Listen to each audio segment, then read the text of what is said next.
In the gilded halls of Valenhall Palace, where whispers carry more weight than gold and a single glance can topple kingdoms, two women stand on opposite sides of destiny. Lady Evangeline Ashworth, the king's favorite advisor's daughter, has spent her life in the shadows of power, watching as those born to privilege dance through life without consequence. Princess Isabella Montclair, heir to the throne, has everything Evangeline desires, but lacks the one thing money cannot buy: genuine love and respect. When a mysterious letter surfaces threatening to expose a royal scandal that could destroy the monarchy, these two women find themselves locked in a deadly game where trust is a luxury neither can afford. In a world where loyalty is bought and sold like fine silk, and where yesterday's friend becomes tomorrow's executioner, the greatest danger doesn't come from foreign enemies or political rivals. It comes from within the very walls they call home. The crown has its shadows, and some secrets are worth killing for. First chapter. The morning mist clung to the ancient stones of Valenhall Palace like memories refusing to fade. Lady Evangeline Ashworth pressed her face against the cold window of her chamber, watching as the royal carriage disappeared through the iron gates below. Princess Isabella was leaving for another one of her charitable visits to the orphanages in the lower districts, accompanied by her usual entourage of guards and ladies-in-waiting. Evangeline had been conspicuously excluded from this outing, as she had been from so many others recently. The princess had been growing distant ever since the incident at the summer ball 3 months ago, when Evangeline had dared to dance with Lord Marcus Blackwood before Isabella had the chance. It had been an innocent mistake, or so Evangeline had convinced herself, but the cold shoulder she had received since then suggested otherwise. The heavy oak door to her chamber creaked open, and her maid, Sarah, entered with a breakfast tray. The girl's usually cheerful demeanor was replaced by nervous fidgeting as she set the tray down with trembling hands. "What troubles you this morning, Sarah?" Evangeline asked, noting the way the girl avoided her gaze. "Nothing, my lady," Sarah replied quickly, but her voice cracked slightly. "There's just been some talk below stairs, is all." Evangeline turned from the window, her interest piqued. Palace gossip was often more reliable than official announcements, and Sarah had always been a trustworthy source of information about the undercurrents flowing through the servant quarters. "What kind of talk?" Sarah glanced toward the door, as if ensuring they were alone, before lowering her voice to barely above a whisper. "The head guard, Captain Thorne, he's been asking questions about you, my lady, wanting to know about your movements, who you've been meeting with, what letters you've received." A chill ran down Evangeline's spine that had nothing to do with the morning air. Captain Thorne was known for his unwavering loyalty to the royal family and his particular devotion to Princess Isabella.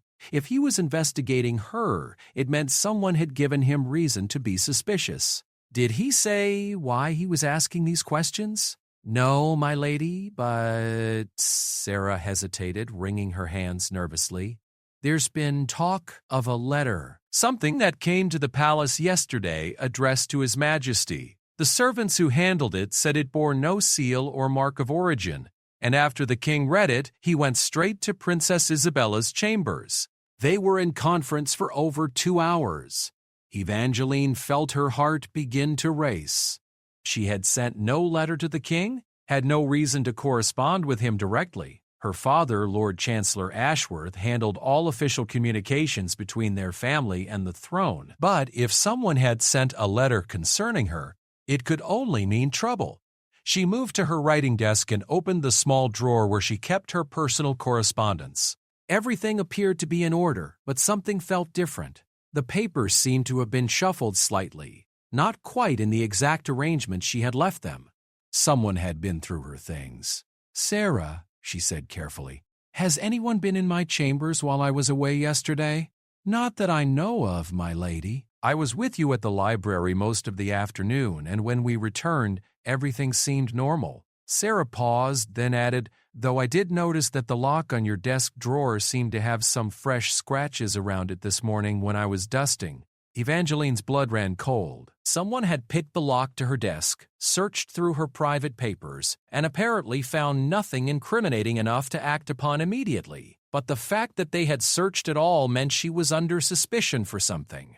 A sharp knock at the door interrupted her thoughts. Both women froze, exchanging worried glances. "Lady Evangeline," came a deep, authoritative voice from the other side of the door. "Captain Thorne requests your presence in the blue salon immediately." Evangeline closed her eyes briefly, steeling herself for whatever was to come.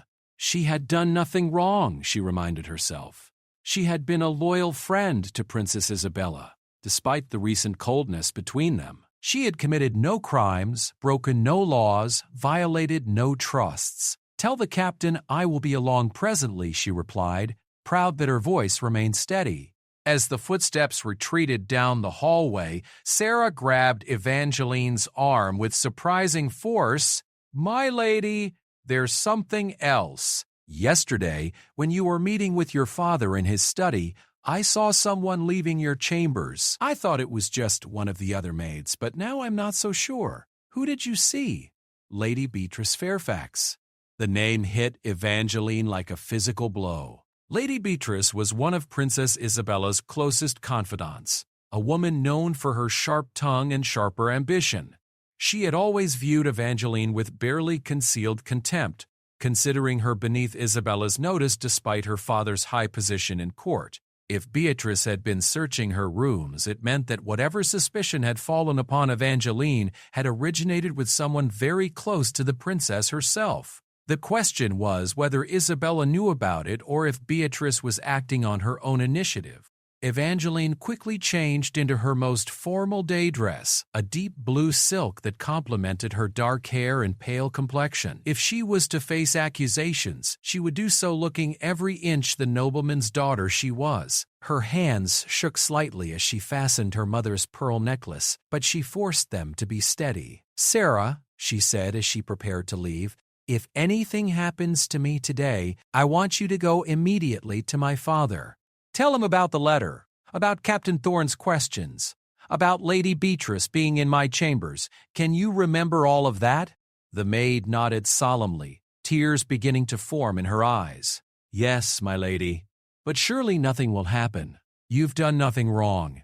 "In this palace," Evangeline replied grimly, "innocence is not always protection enough."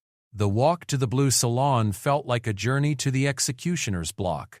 The palace corridors, usually bustling with activity, seemed unusually quiet. The few servants she encountered along the way averted their eyes quickly, as if afraid to be seen acknowledging her existence. Word of whatever trouble she was in had clearly spread quickly through the palace's extensive gossip network. The blue salon was one of the smaller receiving rooms, often used for private interviews and delicate conversations. As Evangeline approached the ornate double doors, she could hear low voices coming from within. Captain Thorne was not alone. She paused outside the doors, taking a deep breath to calm her nerves. Through the slight gap between the doors, she could make out 3 figures inside. Captain Thorne stood near the fireplace, his imposing frame silhouetted against the morning light streaming through the tall windows. Seated at a small table was Lord Chancellor Whitmore, the king's chief legal advisor, his gray head bent over what appeared to be documents. The third figure shocked her completely. Princess Isabella sat in the room's most comfortable chair, still wearing her traveling cloak from her morning outing to the orphanages. Her usually perfect golden hair was slightly disheveled, and her face bore an expression Evangeline had never seen before, a mixture of hurt, anger, and something that looked almost like fear. Whatever was happening, Isabella was not just aware of it, she was an active participant. Evangeline knocked firmly on the door and waited for permission to enter. When it came, she stepped into the room with her head held high, determined not to show the fear that was threatening to overwhelm her. "Your Highness," she said, curtsying deeply to Isabella before nodding respectfully to the 2 men. "Captain Thorne." "Lord Chancellor." "Lady Evangeline," Captain Thorne began, his voice formal and cold. "Thank you for joining us so promptly. Please, take a seat," He gestured to a straight-backed chair that had been positioned facing the others, clearly the chair of the accused rather than an equal participant in the conversation. As she sat, Evangeline noticed that Isabella refused to meet her eyes, instead staring fixedly at her hands folded in her lap. Lord Chancellor Whitmore cleared his throat and lifted a piece of parchment from the table before him. "Lady Evangeline, we have received some very serious allegations concerning your conduct and your loyalty to the Crown. Specifically, you stand accused of conducting secret correspondence with agents of the neighboring kingdom of Ethermore, passing along sensitive information about palace security, troop movements, and the personal schedules of members of the royal family." The words hit Evangeline like physical blows. Treason. They were accusing her of treason, a crime punishable by death. Her mouth went dry as she struggled to find her voice. "My lord," she managed, "these accusations are completely false. I have had no correspondence with anyone from Aethermore, nor have I ever betrayed any confidences or shared sensitive information with anyone outside this palace." "The evidence suggests otherwise," Captain Thorne interjected, moving to stand behind her chair in a clear intimidation tactic. "A letter was intercepted yesterday by our agents in the border town of Millbrook. It was addressed to Duke Aldrich Voss of Ethermore, known to be that kingdom's chief spymaster. The letter contained detailed information about Princess Isabella's planned visit to the northern provinces next month, including the route she would take, the number of guards in her escort, and the specific inns where she planned to stay overnight." Evangeline felt the room begin to spin around her. "I know nothing of any such letter. I have never written to this Duke Voss, have never even heard his name before this moment. The letter," Lord Chancellor Whitmore continued relentlessly, "was written in a hand that our experts have determined matches samples of your writing. Furthermore, it contained details that could only have been known by someone with intimate access to the princess's personal planning sessions." "May I see this letter?"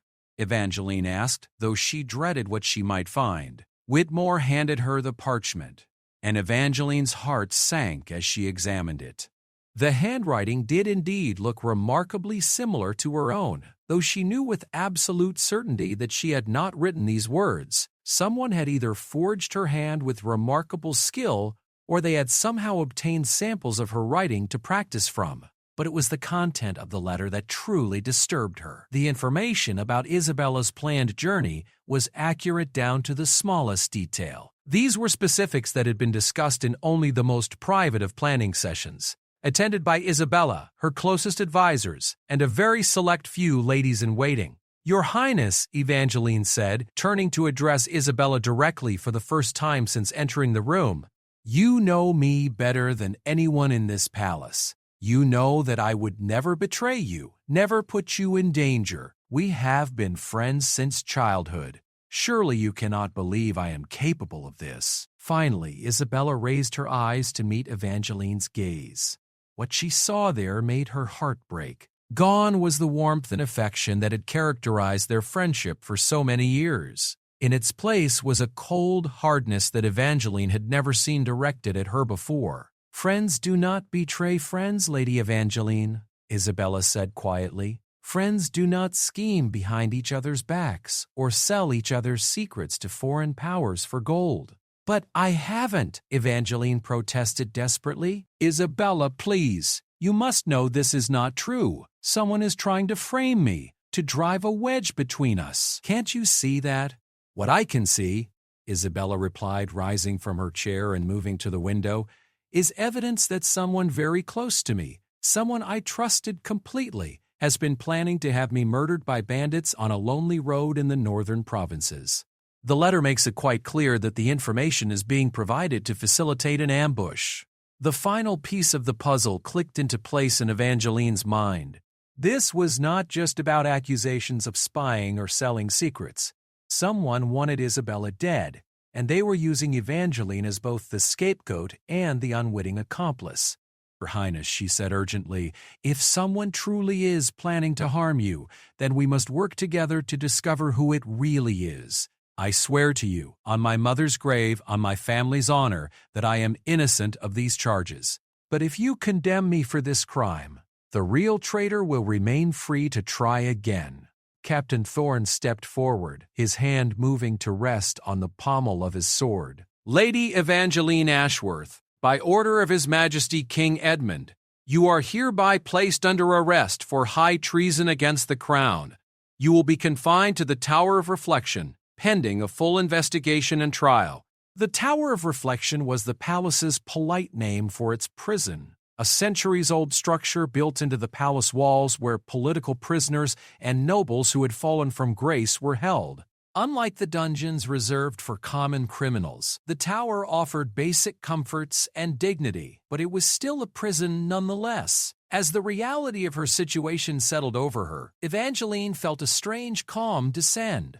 Panic and fear would not help her now. If she was to survive this ordeal and discover who was truly behind the plot against Isabella, she would need to think clearly and carefully. I understand, Captain, she said, rising from her chair with as much dignity as she could muster. However, I request the right to send a message to my father before I am taken to the tower. Surely, as a member of the nobility, I am entitled to inform my family of my situation.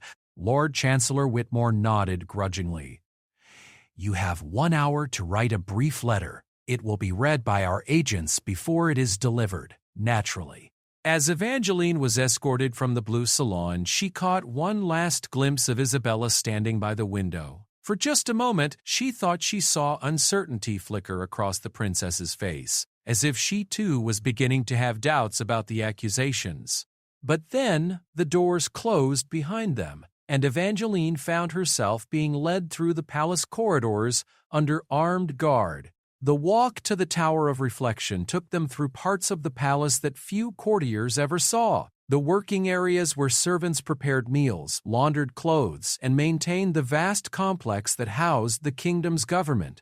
Here, Evangeline noticed people stared openly at her procession. Some faces showed curiosity, others showed sympathy, but a few displayed expressions that looked almost like satisfaction. Someone in this palace wanted her downfall, and they were enjoying watching it unfold.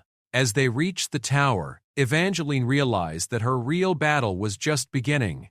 She had been outmaneuvered by someone far cleverer than she had given them credit for, someone who understood both her weaknesses and Isabella's. But she was not defeated yet. The heavy door of her cell closed with a sound like the tolling of a funeral bell, leaving her alone with her thoughts and her determination to prove her innocence. Somewhere in this palace was a traitor who had successfully turned her dearest friend against her. But they had made one crucial mistake. They had left her alive. Second chapter, The Tower of Reflection, was far from the romantic prison of storybooks. Evangeline's cell, while clean and furnished with basic necessities, felt like a tomb carved from cold stone. A narrow window set high in the wall allowed in a thin stream of sunlight that moved across the floor like the hand of a clock, marking the passage of hours with painful precision. She had been given parchment, ink, and a quill to write her letter to her father, but the words seemed to stick in her throat. How could she explain to Lord Chancellor Ashworth that his daughter stood accused of treason? How could she make him understand that despite all evidence to the contrary, she was innocent? After several false starts, she finally managed to compose a brief but urgent message. Dearest Father, I find myself in circumstances most dire. I have been accused of crimes against the crown that I did not commit, and am currently confined to the tower pending investigation. I beg you to trust in my innocence as you have always trusted in my honor, and to use whatever influence you possess to ensure that justice, not merely the appearance of justice, is served. The truth of this matter runs deeper than the evidence suggests, and I fear that condemning me for these crimes will only allow the real traitor to escape justice. Your devoted daughter, Evangeline. As she sealed the letter, footsteps echoed in the corridor outside her cell. A guard unlocked her door and entered, followed by a figure that made Evangeline's heart leap with hope and then immediately sink with disappointment. Lady Beatrice Fairfax stood in the doorway, dressed in an elegant emerald gown that made her red hair gleam like fire in the dim light. Her green eyes surveyed the cell with obvious satisfaction before settling on Evangeline with an expression of false concern. "Oh, my dear Evangeline," Beatrice said, her voice dripping with sympathy that fooled no one. "How dreadful this must be for you. To think that someone we all trusted so completely could harbor such terrible secrets." The guard retreated, leaving the two women alone. Evangeline remained seated at the small wooden table, determined not to give Beatrice the satisfaction of seeing her distress. "What brings you to visit me, Beatrice? Come to gloat over my misfortune? How could you think such a thing?" Beatrice replied, moving closer with the graceful steps of a predator stalking its prey. "I've come to offer my assistance. Princess Isabella is, naturally, devastated by your betrayal. She had hoped against hope that there was some mistake, some explanation that would clear your name. And you, of course, convinced her otherwise." Beatrice's mask of concern slipped slightly, revealing a flash of cold calculation. "I merely helped her see the truth. The evidence against you is quite overwhelming, you know." That letter to Duke Voss was just the beginning. The beginning? Evangeline felt a chill run down her spine. "What do you mean?" "Oh, there's so much more. Financial records showing payments made to you from Ethermore sources. Testimony from servants who saw you meeting secretly with suspicious foreigners in the palace gardens. A hidden compartment in your chambers containing maps of the kingdom's defenses." Beatrice smiled sweetly. "It really is quite impressive how thoroughly treasonous your activities have been." Evangeline stared at her visitor in growing horror. Each piece of evidence Beatrice described was more damning than the last, and all of it was clearly fabricated, but fabricated with such care and attention to detail that refuting it would be nearly impossible.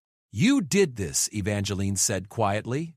"You planted all of this evidence, forged those documents, bribed those witnesses." "Such wild accusations," Beatrice replied, examining her perfectly manicured nails with studied indifference. "Though I suppose when one is facing execution for treason, one becomes rather desperate to blame others for one's crimes." Execution! The word escaped Evangeline's lips in barely a whisper. "Oh, yes. Did they not tell you? The penalty for high treason is death." "Of course. Though I understand the king is considering the possibility of exile instead, given your father's long service to the crown, you should be grateful. A lifetime of banishment to the frozen wastelands beyond the northern border is far more merciful than the headsman's axe." Evangeline felt the walls of the cell closing in around her. Beatrice had planned this perfectly, creating a web of false evidence so comprehensive that escape seemed impossible. But there was still one thing she didn't understand. "Why?" she asked. "What have I ever done to you to deserve this?" Beatrice's composure finally cracked completely, and the rage that had been simmering beneath her polite facade erupted into the open. "What have you done?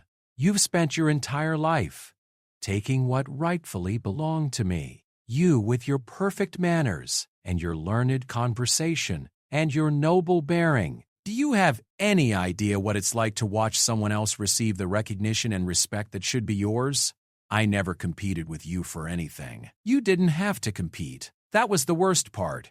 Everything came so naturally to you, the scholarship, the grace, the way people instinctively trusted and liked you. Princess Isabella hung on your every word, sought your advice before anyone else's, trusted you with her deepest secrets.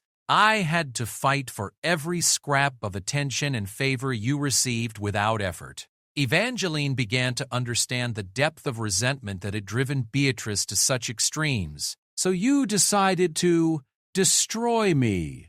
I decided to claim what should have been mine from the beginning. With you gone, I will become Princess Isabella's closest confidant. I will be the one she turns to for advice and support.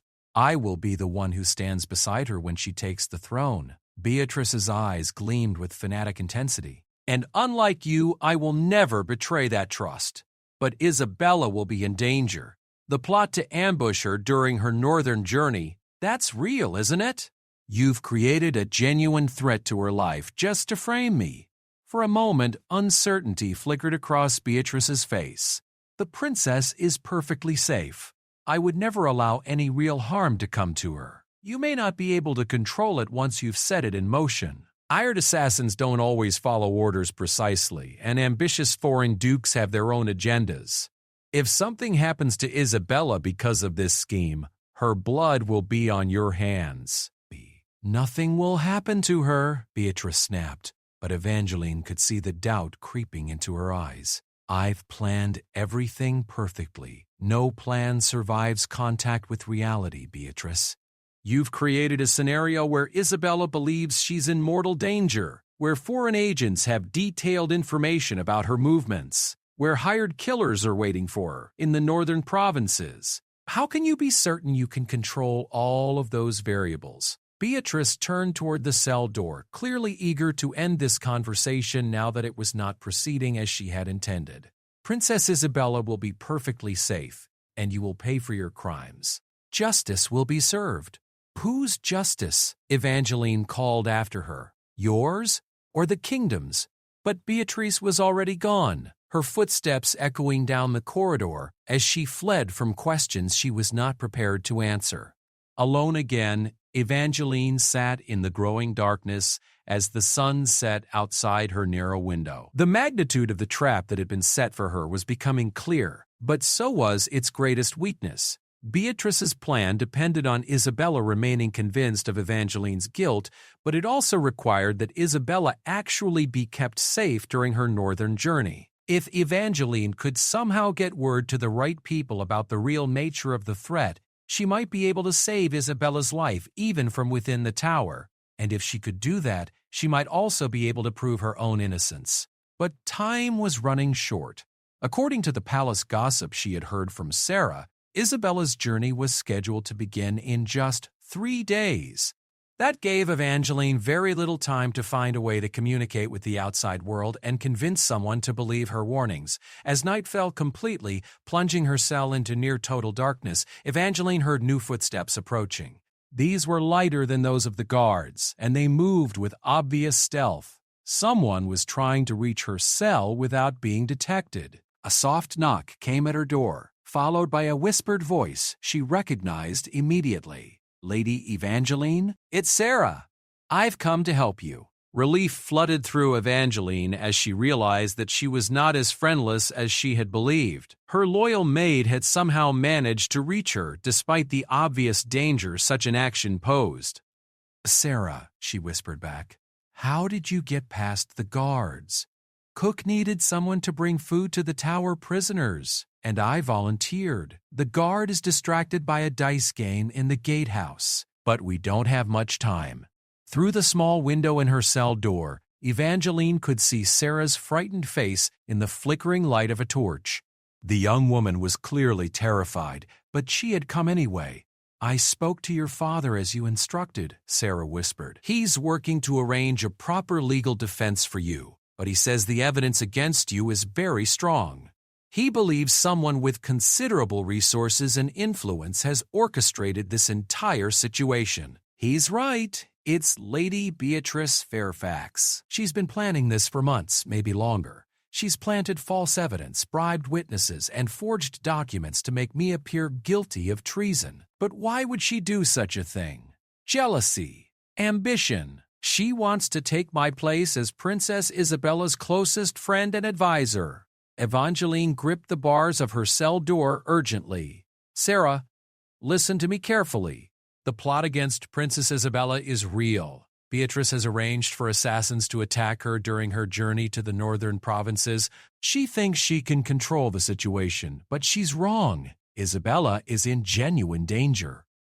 Sarah's eyes widened in horror. We have to warn her. We have to try. But who would believe an imprisoned traitor and a servant girl? We need proof, and we need someone with enough influence to act on that proof. Your father? Perhaps, but even he may not be able to convince the king to postpone or cancel Isabella's journey based solely on my word. We need something more concrete. Evangeline thought frantically, trying to piece together a plan that might save Isabella and clear her own name. Beatrice had been careful to cover her tracks, but no conspiracy was perfect. There had to be some weakness, some overlooked detail that could expose the truth. Sarah, she said suddenly. "When you saw Beatrice leaving my chambers yesterday, was she carrying anything?" I think so. A small leather satchel, like the kind scribes use to carry documents and writing supplies. She was removing evidence from my room and probably planting other evidence at the same time. But she would have had to bring forged documents with her, and she would have had to take my real papers away to study my handwriting for the forgeries. Where would she have taken them? To her own chambers, most likely. At least temporarily. Sarah, I need you to search Lady Beatrice's rooms if you can manage it safely. Look for anything with my handwriting on it, or drafts of forged documents, or correspondence with agents from Aethermore. How can I possibly get into her chambers without being caught? Evangeline thought for a moment. Tomorrow morning, Lady Beatrice always takes her breakfast in the Sunrise Garden. She'll be away from her rooms for at least an hour. If you can slip away from your duties, I'll find a way, Sarah said with determination that surprised them both. But what if I find evidence? How do I get it to someone who can act on it? Take it directly to my father. He'll know what to do with it. Heavy footsteps began echoing from the direction of the gatehouse, and Sarah quickly extinguished her torch. The guard is coming back. I have to go. Trust Teddy, Sarah, Evangeline whispered urgently. Be careful. If Beatrice realizes what you're doing, she won't hesitate to silence you permanently. I understand, my lady. I'll be careful. The footsteps moved away into the darkness, leaving Evangeline alone once again. But now she had something she hadn't possessed before: hope. If Sarah could find evidence of Beatrice's deception, there might still be time to save both Isabella and herself. As she lay down on her narrow cot, Evangeline's mind raced through possibilities and contingencies. Tomorrow would bring either vindication or deeper catastrophe. The next 20 years would determine whether justice or conspiracy would triumph. Outside her window, storm clouds were gathering on the horizon, and the first rumble of distant thunder echoed across the palace grounds. The tempest was coming, in more ways than one. Third chapter dawn came gray and sullen, with heavy clouds pressing down on the palace like a suffocating blanket. Evangeline had barely slept, her mind churning through endless scenarios and possibilities. Every creak of the tower's ancient stones made her wonder if it was Sarah returning with evidence or guards coming to escort her to her execution. The sound of multiple footsteps in the corridor outside her cell announced visitors well before they reached her door.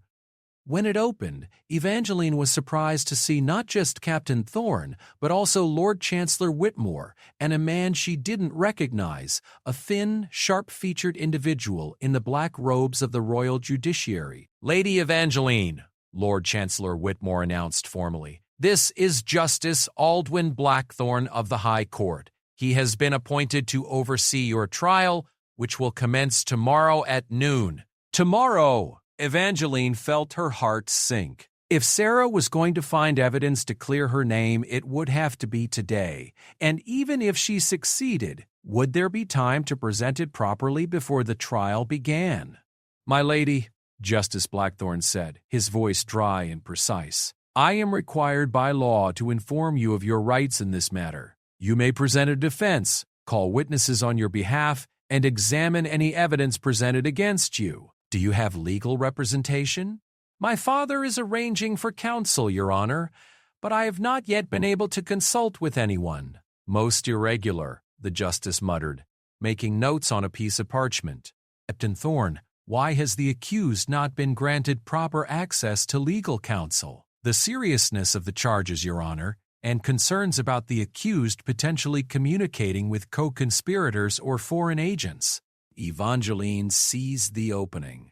Your Honor, I have been denied the basic rights of any accused person. I have not been allowed to examine the evidence against me in detail. I have not been permitted to speak with legal counsel, and I have been isolated based on accusations rather than proven facts.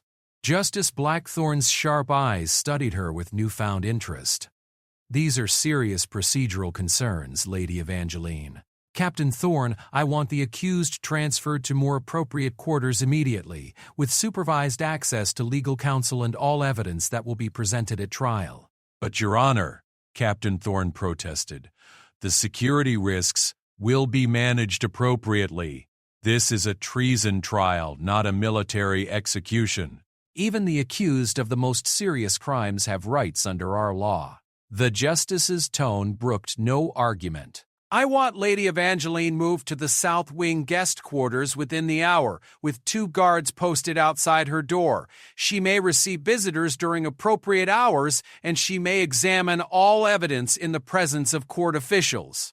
As the 3 men left to arrange her transfer, Evangeline felt a small surge of hope. Justice Blackthorne seemed to be a man who valued proper legal procedure over expedience. If she could present evidence of Beatrice's conspiracy, he might actually listen. The South Wing guest quarters were a vast improvement over the tower cell. The room was spacious and comfortable, with large windows overlooking the palace gardens and proper furniture for receiving visitors. Most importantly, Evangeline could see the sunrise garden from her window, the place where Beatrice took her morning meals. As she watched, she saw a familiar figure in emerald green making her way toward the garden pavilion. Beatrice was keeping to her usual schedule, which meant Sarah would have her opportunity to search the woman's chambers. An hour later, Evangeline's father arrived, accompanied by a distinguished gentleman she recognized as Master Geoffrey Hartwell, one of the kingdom's most respected legal advocates. Lord Chancellor Ashworth's face was haggard with worry, but his embrace was warm and reassuring. "My dear daughter," he said quietly, "I have moved heaven and earth to arrange the best possible defense for you. Master Hartwell has agreed to represent you despite the short notice." Master Hartwell bowed formally. "My lady, I have reviewed the evidence presented by the prosecution, and I must tell you frankly that the case against you appears very strong. However, there are several irregularities in how this evidence was obtained that may work in your favor." "Master Hartwell," Evangeline said urgently, "before we discuss legal strategies, there is something crucial you both must understand. I am completely innocent of these charges, but more importantly, Princess Isabella is in mortal danger." She quickly explained Beatrice's confession about orchestrating the entire conspiracy, the real plot against Isabella's life, and her suspicions about planted evidence. Both men listened with growing alarm. "If this is true," her father said, "we must inform the king immediately." "With what proof?" Master Hartwell asked pragmatically. "Lady Evangeline's word against Lady Beatrice's, with substantial physical evidence supporting the treason charges? His Majesty would never believe such accusations without concrete proof." "Then we must find that proof," Lord Ashworth declared. "I will use every resource at my disposal to investigate Lady Beatrice's activities." A soft knock at the door interrupted their conversation. Evangeline's heart leaped as she recognized Sarah's voice asking permission to enter. The young woman appeared calm and composed, but Evangeline could see the excitement shining in her eyes. "Begging your pardon, my lords," Sarah said with a proper curtsy, "but I've brought some items that Lady Evangeline requested from her personal effects." She set down a small basket, and as she arranged its contents on the table, she managed to slip a folded piece of parchment into Evangeline's hand. The message was brief but electrifying. "Found everything in her escritoire. Hidden compartment behind false drawer. Multiple drafts of forged letters, samples of your handwriting. Correspondence with A. Letters mention payment of 500 gold crowns and completion of contract when northern business is finished. All hidden in the stable's old grain store. Be careful, she knows someone has been in her room." Evangeline's pulse quickened. Sarah had found exactly what they needed: proof of Beatrice's forgeries and evidence of her communication with Ethermore agents. But the warning at the end of the message was troubling. If Beatrice knew her rooms had been searched, she would be on guard and potentially dangerous. "Father," Evangeline said carefully, mindful that Sarah was still present and that guards might be listening outside the door, "I believe some of my personal papers may have been misplaced during the search of my chambers. Perhaps we could ask the court's permission to examine the evidence storage areas to ensure nothing important has been overlooked."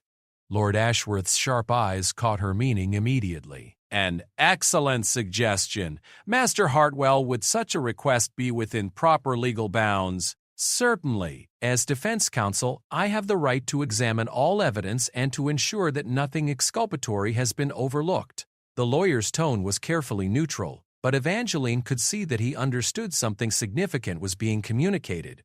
I should also like to examine the location where the alleged evidence against Lady Evangeline was discovered, Master Hartwell continued. If there are questions about how that evidence was discovered, those questions should be addressed during the investigation phase.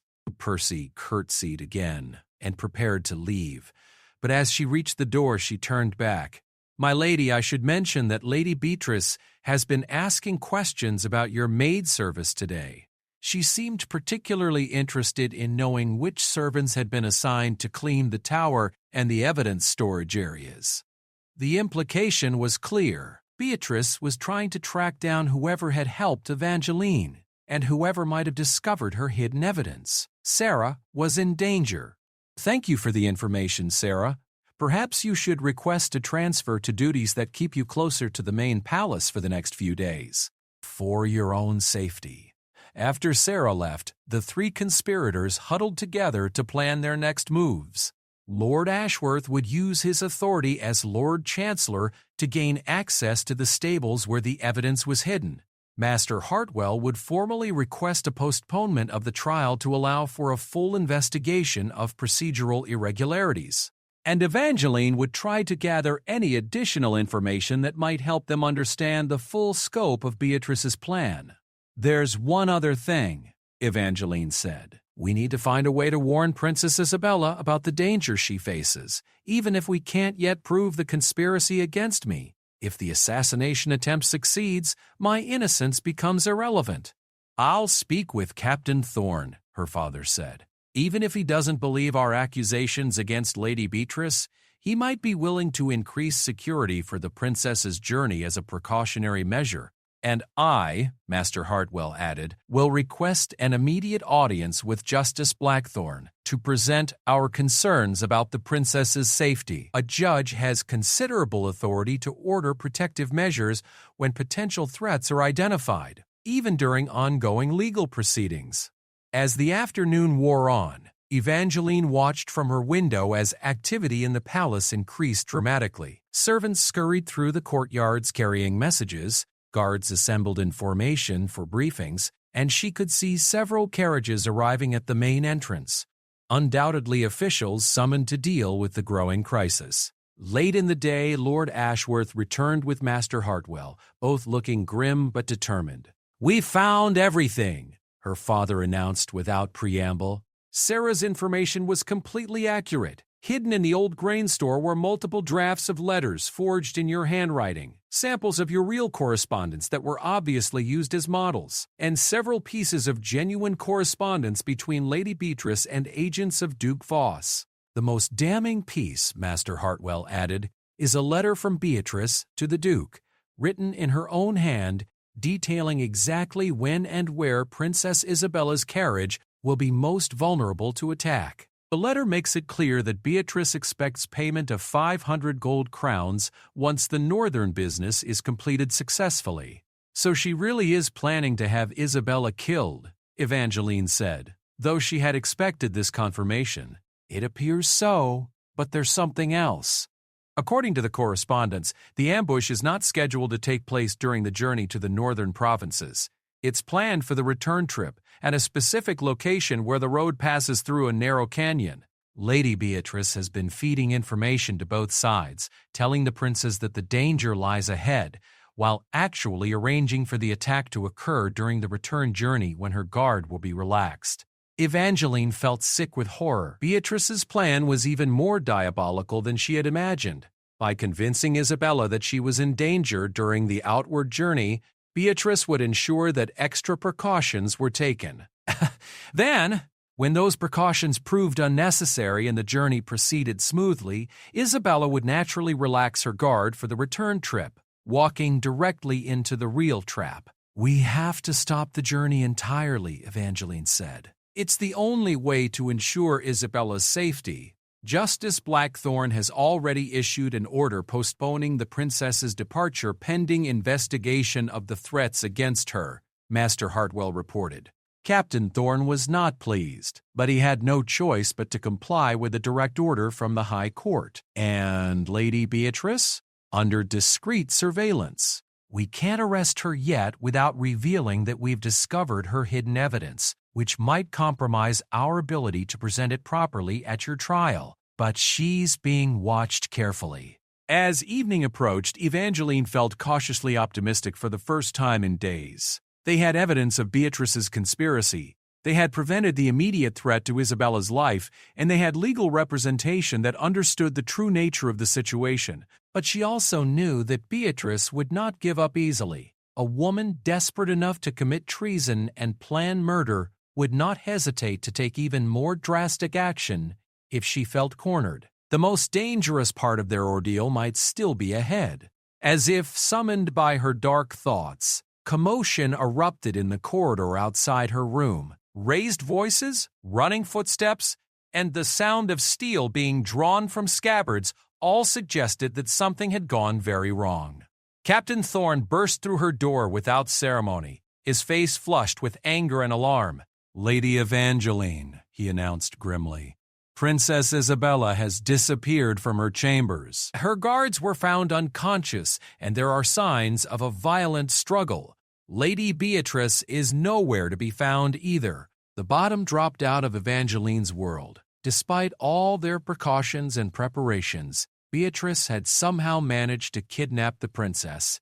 Now Isabella's life hung in the balance, and time was running out to save her. "Captain," Evangeline said with desperate urgency, "you must listen to me now. I know where they've gone and I know why, but if we're going to save Princess Isabella, we need to act immediately." The final confrontation was about to begin. Fourth chapter, the throne room had been hastily converted into a war council chamber. King Edmund sat rigid on his throne, his face a mask of controlled terror as reports flowed in from search parties throughout the kingdom. Princess Isabella had been missing for 6 hours, and every minute that passed reduced the chances of finding her alive. Evangeline stood before the assembled nobles and military commanders, no longer a prisoner but not yet fully exonerated. Her shackles had been removed at Justice Blackthorne's insistence, but she was flanked by guards who watched her every movement with suspicious eyes. "Speak," the king commanded, his voice barely controlled. "Tell us what you know of my daughter's whereabouts." "Your Majesty," Evangeline began, "Lady Beatrice has taken Princess Isabella to the northern provinces as originally planned, but not by the official route. She's traveling by back roads and hunters' paths to reach the canyon pass where the ambush was arranged. She intends to deliver the princess directly to Duke Voss's agents." "Why would she take such a risk?" demanded Lord Commander Garrett, the king's chief military advisor. "If she's working for Ethermore, why not simply provide information, as she has been doing? Why kidnap the princess herself?"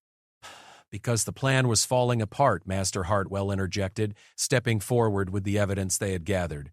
"When the princess's journey was postponed and Lady Beatrice came under suspicion, she had no choice but to act directly or lose everything she had worked for." He presented the forged letters and correspondence they had found hidden in the stables. King Edmund examined them with growing rage, his knuckles white as he gripped the incriminating documents. "This woman has played us all for fools," the king said through gritted teeth. "Captain Thorne, what is our fastest route to the northern provinces?"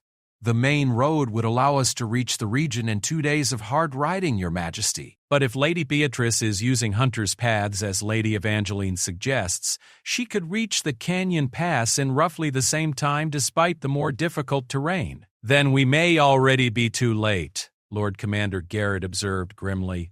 "Not necessarily," Evangeline said, stepping forward despite the guard's restraining hands. "Beatrice is traveling with an unwilling prisoner, which will slow her progress significantly. She'll also need to stop frequently to rest and eat, since she can't risk Princess Isabella becoming too weak to travel. If we take the main road and then cut across country, we might be able to intercept them before they reach the rendezvous point." King Edmund studied her intently. You seem to know a great deal about Lady Beatrice's plans for someone who claims to be innocent of conspiracy. Your Majesty, yesterday I thought Beatrice was simply a jealous woman trying to destroy my friendship with your daughter. I never imagined she was capable of treason and murder. But when she visited me in the tower, she revealed enough of her scheme to make the scope of it clear. And you expect us to trust the word of an accused traitor? Justice Blackthorne cleared his throat diplomatically. Your Majesty, while Lady Evangeline's trial has been postponed, the evidence discovered today strongly suggests that she has been the victim of an elaborate deception. The forged correspondence and planted evidence indicate a conspiracy to frame her for crimes she did not commit. But even if she's innocent, Lord Commander Garrett interjected, how do we know her analysis of Lady Beatrice's current plans is accurate? We could be chasing shadows while the real trail grows cold. Evangeline took a deep breath, knowing that her next words might determine whether Isabella lived or died. Your Majesty, I request permission to accompany the rescue party. I know Beatrice better than anyone here. I understand how she thinks, how she plans, and if we encounter Duke Voss's agents, I may be able to convince them that the situation has changed. The king's eyes narrowed dangerously. You ask me to trust not only your word, but your physical presence in a mission to save my daughter's life, after you have been accused of plotting against that very life? Father, Evangeline said, dropping all pretense of formal address, Isabella is like a sister to me. I would die before allowing harm to come to her. If my presence on this mission saves her life, then my life is a small price to pay. If my information proves false or leads you into a trap, you can execute me immediately. I'm willing to stake everything on my belief that I can help save her. The throne room fell silent as King Edmund wrestled with an impossible decision. Trust the word of an accused traitor or pursue other options that might waste precious time while his daughter's life hung in the balance. Captain Thorne stepped forward. Your Majesty, I believe Lady Evangeline should accompany us. Not because I'm convinced of her innocence, but because the risk of losing Princess Isabella outweighs all other considerations. If Lady Evangeline is lying or leads us astray, we lose nothing more than we've already lost. If she's telling the truth and can help us save the princess, we gain everything. Very well, the king decided. Captain Thorne, assemble your fastest riders. You'll depart within the hour for the northern provinces. Lady Evangeline will accompany you, but she remains under guard at all times. If she attempts to escape or betrays us in any way, you have my permission to deal with her as you see fit.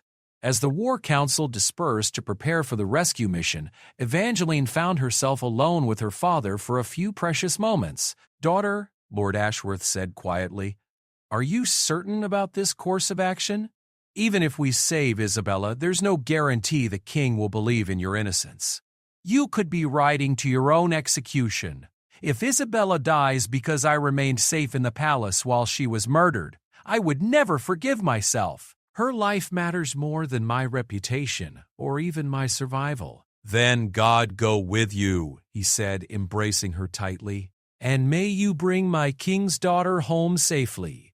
The rescue party assembled in the palace courtyard as the sun set behind threatening clouds. 20 of the kingdom's finest cavalry soldiers mounted their horses alongside Captain Thorne, Evangeline, and Master Hartwell, who had insisted on accompanying them to provide legal counsel if they encountered Duke Voss's representatives.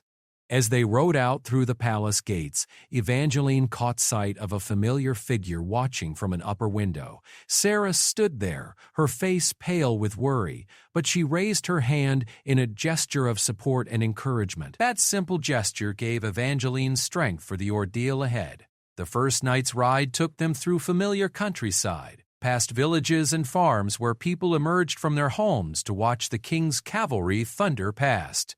Word of Princess Isabella's disappearance had already begun to spread, and Evangeline could see the fear and concern on ordinary citizens' faces as they realized their future queen was in mortal danger. They changed horses at military posts along the way, maintaining a punishing pace that left everyone exhausted but brought them steadily closer to the northern provinces. As dawn broke, they had covered nearly half the distance to the region where Evangeline believed the handoff to Duke Voss's agents would take place. During a brief rest to water the horses and eat, Captain Thorne approached Evangeline with the maps of the Northern Territory. "Lady Evangeline, if your analysis of Lady Beatrice's route is correct, where exactly do you believe the rendezvous will occur?"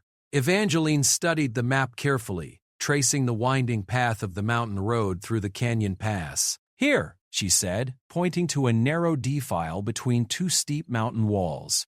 "It's called Devil's Gateway, about 15 miles northeast of the town of Millbrook. The canyon is so narrow that a small force could easily block both ends, trapping anyone inside. It's the perfect place for an ambush, but also the perfect place for a rescue," Captain Thorne observed. "If we can position our forces correctly, we might be able to turn Beatrice's trap against her and Duke Voss's agents." "There's something else you should know," Evangeline said hesitantly. "According to the correspondence we found, Duke Voss is not planning to ransom Princess Isabella or hold her for political leverage. The agreement with Beatrice calls for the princess to be killed immediately after the handoff is completed. They want her death to appear to be the result of bandit activity, not foreign assassination." The captain's face hardened. "Then we have no room for error. If we fail to intercept them before the rendezvous, or if our attack fails, Princess Isabella dies."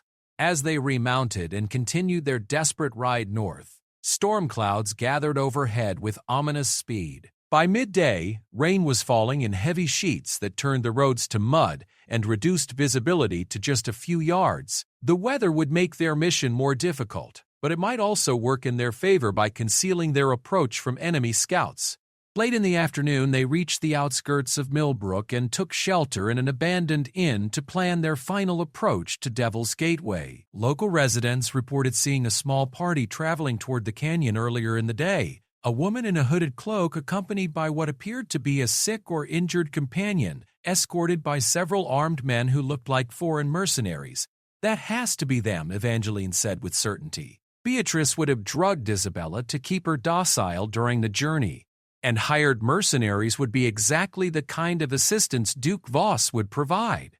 Captain Thorne spread out detailed maps of the canyon area. "The rendezvous is probably scheduled for sunset, when visibility is poor but there's still enough light to verify identities. That gives us perhaps 2 hours to get into position."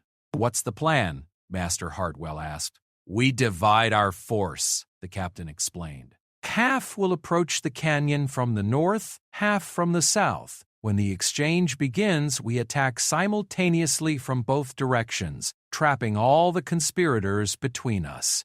"What about Princess Isabella?" Evangeline asked.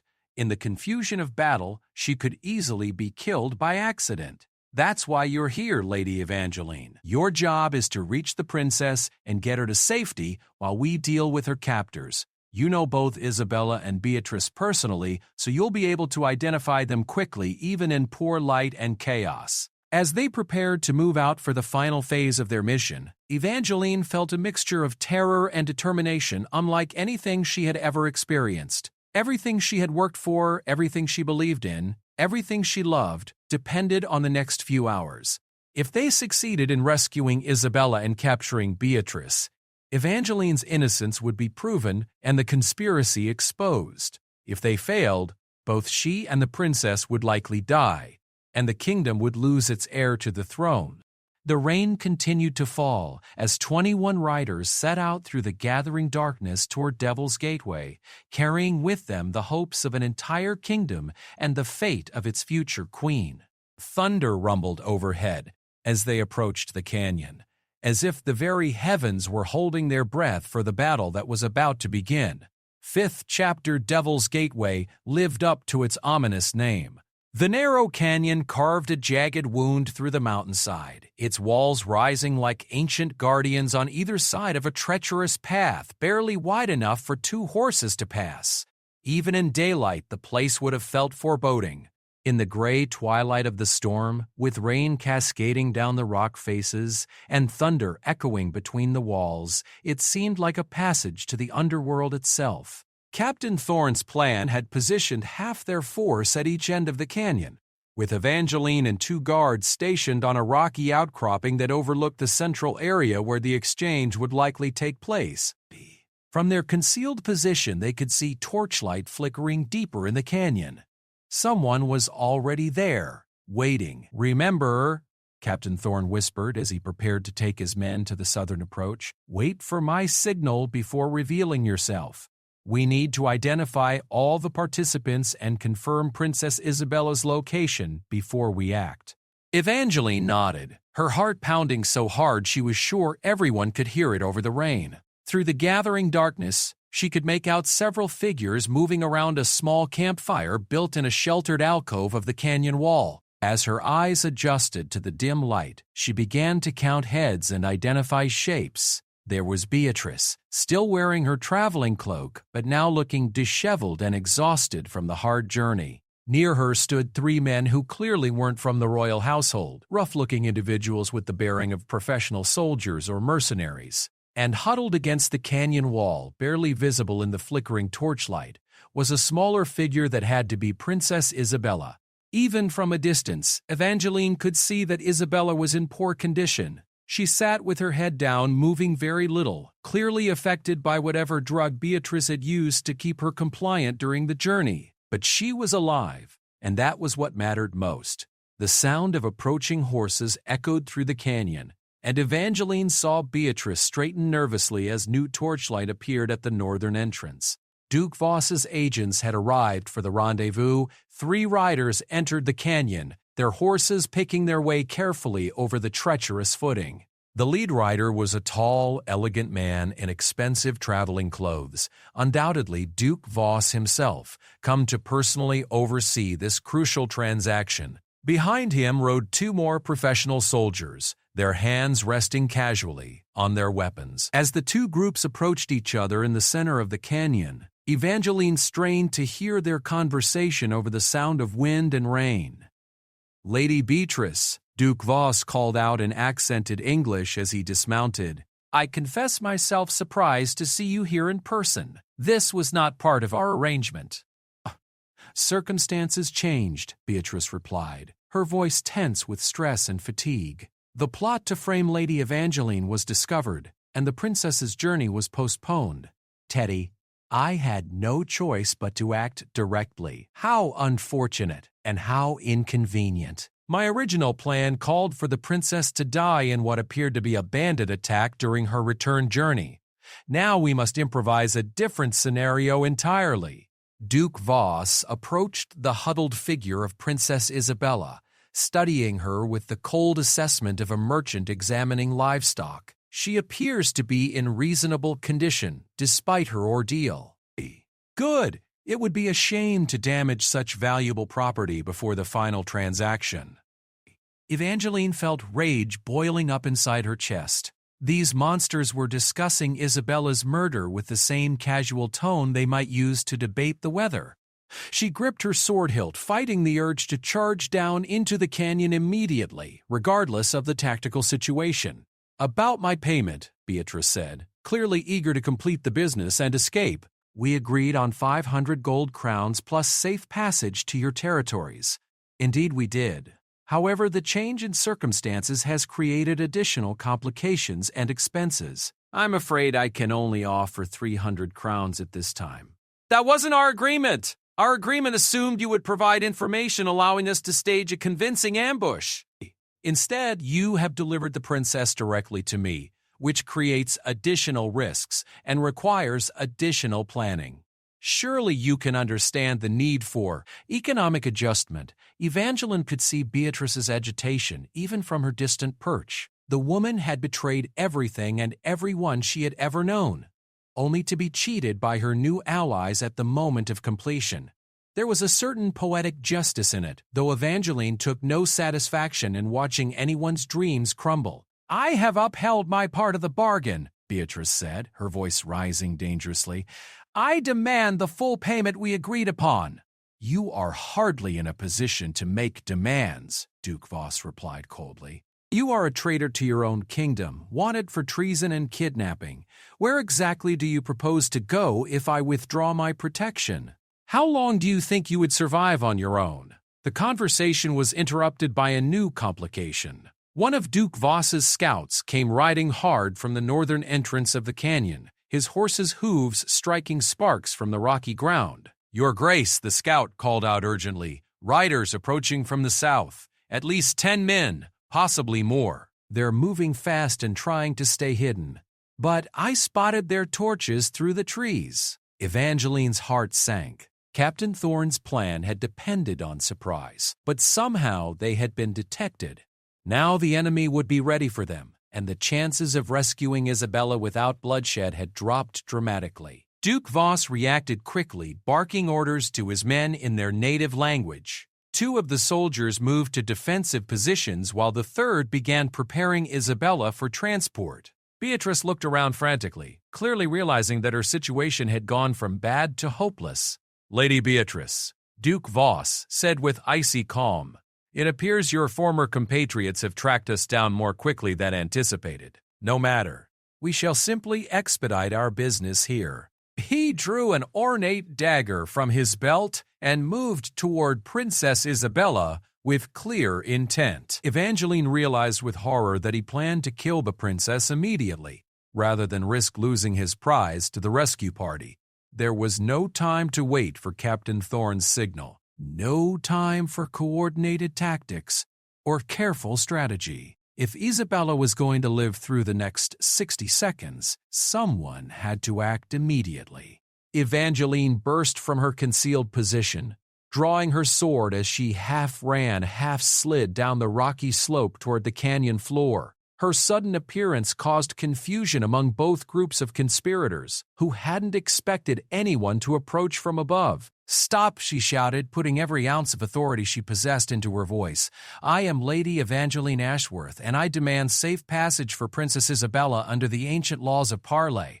Duke Voss paused with his dagger half raised, clearly taken aback by this unexpected development. "Lady Evangeline, but you are supposed to be in prison, awaiting execution for treason. The charges against me have been proven false," Evangeline declared, continuing to advance despite being outnumbered 6-1. "Lady Beatrice's conspiracy has been exposed, and evidence of your communications with her has been recovered. This operation is finished, Duke Voss. Release Princess Isabella, and you may withdraw with your men unharmed." Beatrice stared at Evangeline in shock and rage. This is impossible. You were supposed to die for my crimes. Everything was perfect. Nothing about your plan was perfect, Beatrice. You underestimated the loyalty of good people, and you overestimated your own cleverness. Did you really think you could frame an innocent person without eventually being found out? Duke Voss had recovered from his initial surprise and was now studying the situation with calculating eyes. "Even if what you say is true, Lady Evangeline, you are alone here with us. Your rescue party may be approaching, but they are not here yet. I still have time to complete my business and withdraw before they arrive." "Look around you," Evangeline said, gesturing toward the canyon walls. "You're trapped between 2 forces that know exactly where you are. The only question is whether Princess Isabella dies in the crossfire, or whether she leaves here safely with me." As if summoned by her words, the sound of many horses echoed from both ends of the canyon. Captain Thorne's forces were moving into position, and Duke Voss's window for escape was closing rapidly. "Your Grace," one of the Duke's soldiers called out nervously, "we should go, now while we still can." But Duke Voss seemed to have made a different calculation. "No, if we cannot complete this mission successfully, we can at least deny our enemies their victory. Princess Isabella dies here, tonight. At least her death will still serve our strategic purposes." He raised the dagger again, and Evangeline realized that words alone would not save Isabella's life. Without hesitation, she lunged forward, her sword cutting through the rain-soaked air toward Duke Voss's heart. The Duke was faster than she had expected, dodging her thrust and striking back with his dagger. But Evangeline had spent years training with the kingdom's finest swordmasters, and her blade deflected his attack while scoring a shallow cut across his sword arm. Around them, chaos erupted as Duke Voss's soldiers engaged the 2 guards who had accompanied Evangeline to her observation post. Steel rang against steel, and shouts of battle echoed off the canyon walls as the two forces clashed in the narrow confines of Devil's Gateway. Evangeline found herself fighting for her life against a skilled and desperate opponent while trying to position herself between Duke Voss and the still drugged Princess Isabella. Each parry and thrust brought her closer to exhaustion, but also closer to her goal of protecting her friend. The sound of approaching cavalry grew louder, and suddenly Captain Thorne's voice boomed through the canyon. "Surrender in the name of King Edmund!" "You are surrounded and outmatched." Duke Voss's response was to redouble his attack on Evangeline, clearly hoping to kill both women before the rescue party could reach them. His blade sliced through her sleeve, drawing blood, but her counterattack forced him back several steps.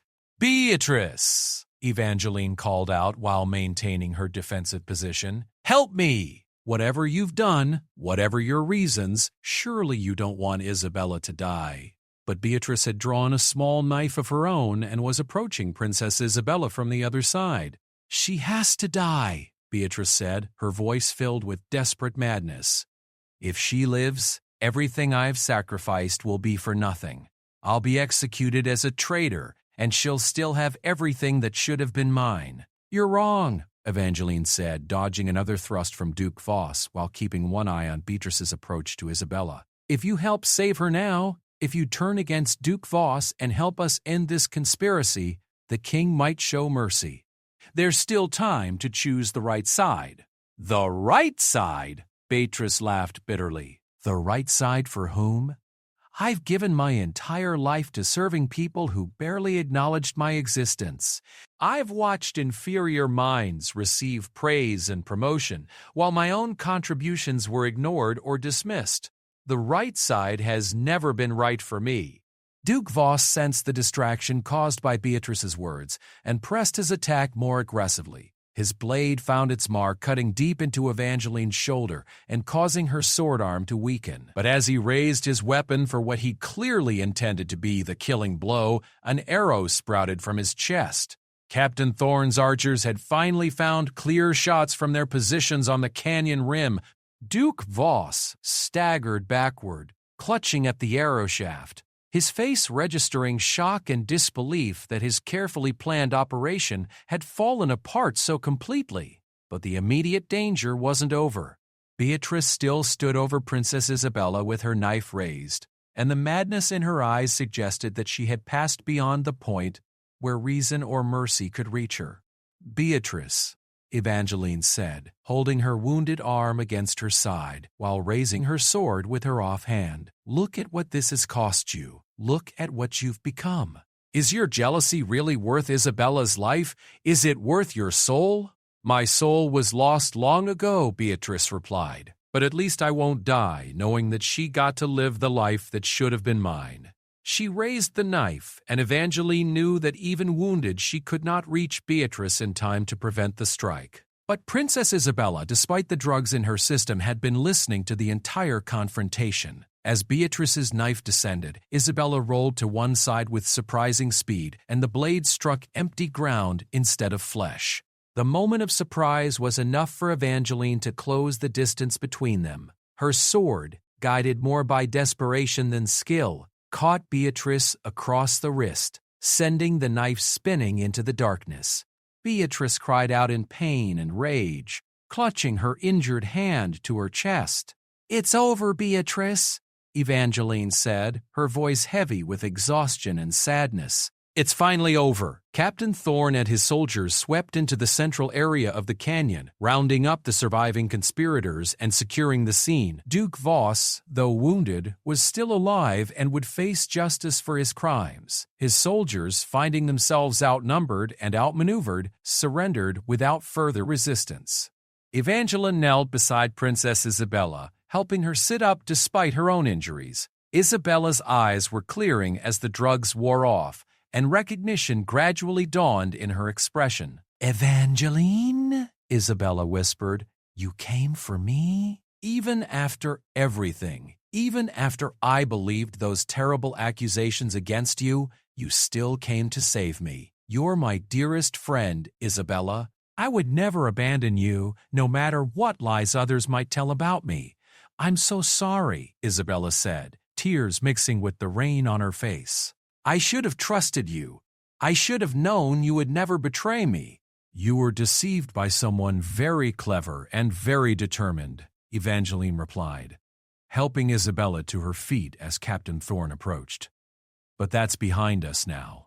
We're both safe, and the real traitors will face justice. As they supported each other in walking toward the waiting rescue party, Evangeline looked back once at Beatrice, who sat in the mud cradling her wounded hand and staring at the wreckage of her ambitions. There was no satisfaction in seeing her former rival brought so low, only sadness for what might have been if Beatrice had chosen differently. The storm was beginning to pass as they emerged from Devil's Gateway, and the first stars were becoming visible through gaps in the clouds. The nightmare was over, and the long journey home could finally begin. Justice would be served, truth would be revealed, and friendship would be restored. In the end, those had proven to be stronger than conspiracy, jealousy, and betrayal.